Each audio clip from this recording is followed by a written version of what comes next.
So, get ready for the tangiest AP World video ever. I've got a million of them. Tang Dynasty jokes aside, we are going to be moving beyond the fall of the Han Dynasty.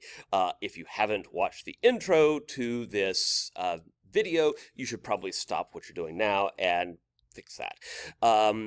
What you've probably learned from that incredibly accurate primary source video, which was fortunately recorded in like first or second century CE China, is that one, Jedi Knights are real and they can go nuclear and Super Saiyan.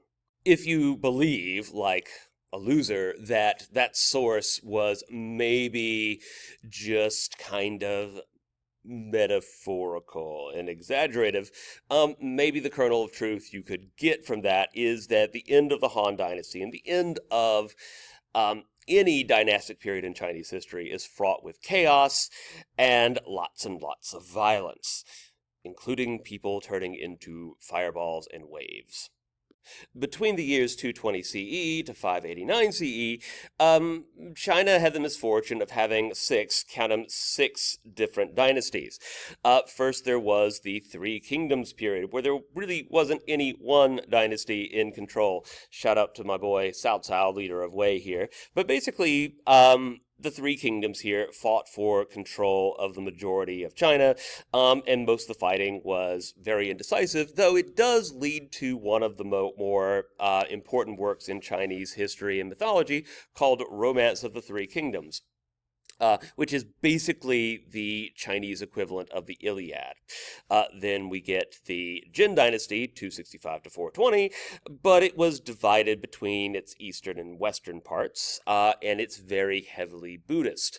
Then you have the southern and northern dynasties. One of the things that you'll find in Chinese history is that there is, sort of like in India, there's a strong regional divide between south and north in terms of culture, in terms of the economy, etc. So you have yet another series of dynasties from 420 to 589. Then we get into an age of civil war and political chaos. Or rather, we're in an age of civil war and political chaos. I'm like, we weren't in one already? So here's what we can kind of say. Buddhism and Taoism grew, but Confucianism was weakened. It kind of makes sense that Confucianism would weaken because remember that Confucianism depends upon a very robust state-run education system, and when all institutions in China are basically failing all the time, it's sort of hard to have that. Buddhism and Taoism, however, encourages people to seek individual solace and basically to find ways of coping with environments that are not and cannot be stable. Fortunately, rescuing us from this chaos is a new dynasty that will last for practically all eternity. The Sui dynasty, which lasts, look, almost 30 years. And it was founded by a guy named Wendy. No, not that Wendy, a different Wendy. So Wen Di was the Northern Zhou Emperor, which united northern China. It did that because it secured strategic marriages with nomads living to the west and north of Zhou. And so this support allows him to defeat the remaining kingdoms and unify the Sui dynasty over China.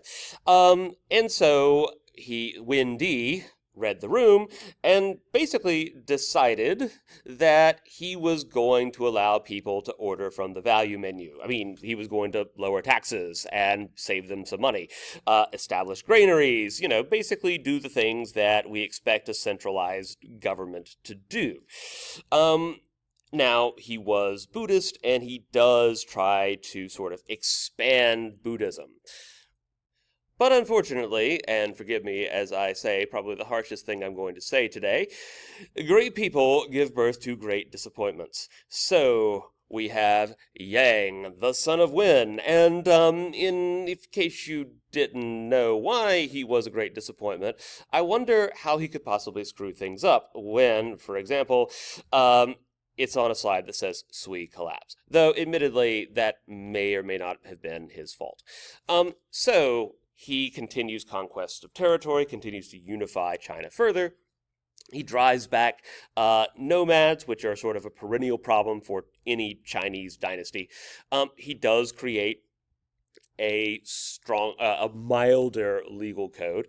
Um, However, um, let's say that Emperor Yang, the son of Wen, he sort of liked living the high life. He basically organizes outlandish building projects and, likes living large.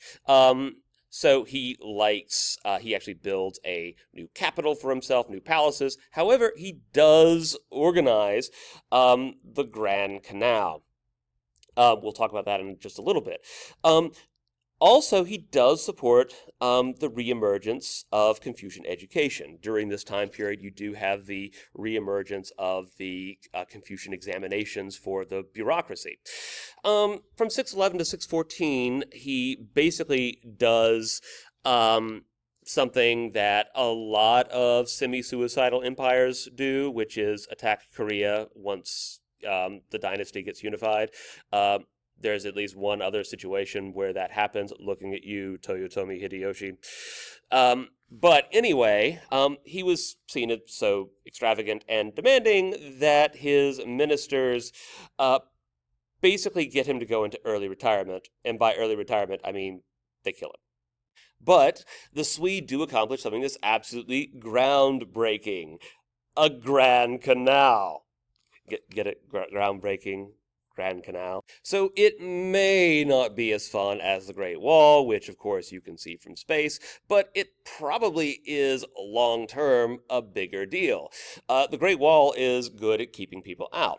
The Grand Canal is good at unifying the people who are already within China. One of the issues with, of course, China periodically splitting apart into different regional blocks and going to war with one another is the fact that the northern and the southern economies were very, very different, and they could sort of exist semi-independently. There were also some strong ethnic and, well, to a certain extent ethnic, but definitely some linguistic differences between northerners and southerners. So the Grand Canal allows for the connection of the Yangtze and the Yalu River, which accommodates transportation of goods. It trades Malay from the north to rice in the south. It's over 1,100 miles long, which is absolutely bonkers to think about. So how does it accomplish? How is it accomplished, rather? Well, when you throw 1 million people at a problem, you tend to get results. This is sort of the Inca solution, if you remember. So you do have 1 million forced laborers working on the canal. But this is an accomplishment of the Emperor Yang before his lavish lifestyle sort of gets him into trouble, and by getting himself into trouble, I mean getting him killed. So this is a permanent sort of innovation in transportation and trade. So to cap off, and I'm going to read this out to you because my big stupid head is in the way. In Chinese dynastic history, why is the Sui dynasty significant? Think about that, and we'll answer it in class.